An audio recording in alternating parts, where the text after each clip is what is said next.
Hi and welcome to PowerPoints. We're at Black Veatch World Headquarters here in Kansas City, and joining us now is Lucas Oehlerking.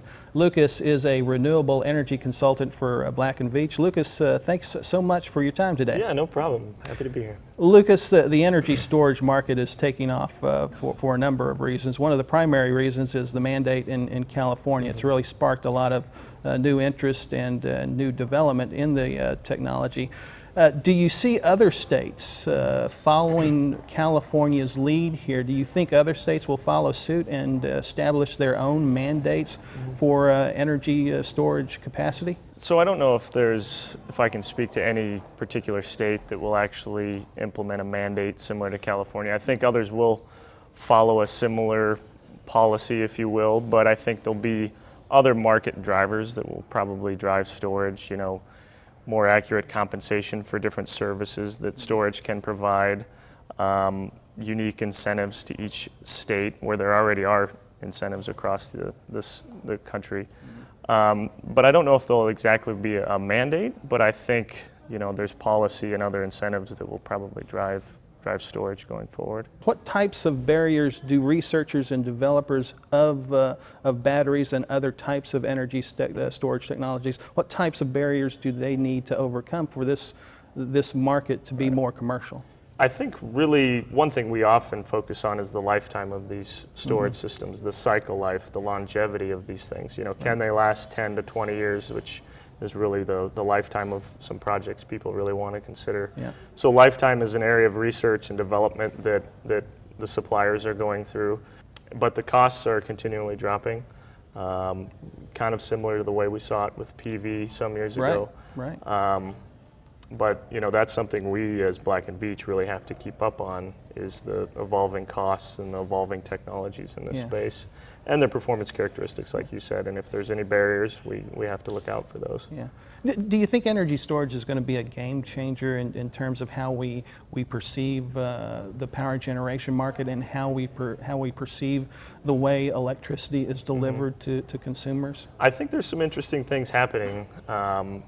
Maybe in particular kind of pairing solar and storage. They call it kind of solar plus storage. Right. But I think it'll be part of the mix going forward. I think it's changing quite quickly. Yeah. I wouldn't necessarily say a game changer per se, but who knows what it's going to look like 10 years down the road. I mean, we do our best to kind of project and look forward at that, but it changes so quickly that it's hard to really say. Yeah. There are several applications that we can talk about. What applications do you see in the market? One kind of first and foremost is really kind of ancillary services around frequency regulation. That's kind of been an application that's been driving storage. Other applications, of course, are kind of renewable integration type applications, maybe firming or smoothing these variable energy resources on the grid. Yeah. But we've also seen a big push for kind of peak load shaving applications, so kind of T&D upgrade deferral type applications, or behind the meter demand charge management applications. Yeah. And we've also seen some interesting things happening behind the meter, kind of at the smaller community scale as well, and there's some interesting things going on there. Yeah.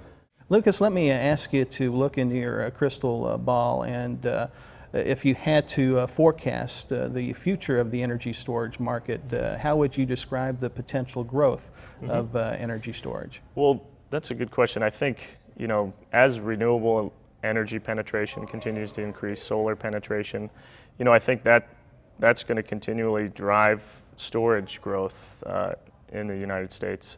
So I think, that'll be a big driver going forward for storage. But I think there's a significant area of growth with kind of behind the meter, more community scale, more distributed scale type storage. There's a lot of interesting things going on in that market now. The distributed generation, the microgrids, the smart grids. And so I think energy storage will be a key player in that type of generation mix as well. Well, Lucas, energy storage is without a doubt an emerging market, and we're looking forward to seeing seen some of that growth, and we're looking forward to seeing all the results of your hard work here at Black & Veatch. So Absolutely. thank you so much for your time. Yeah, thank you.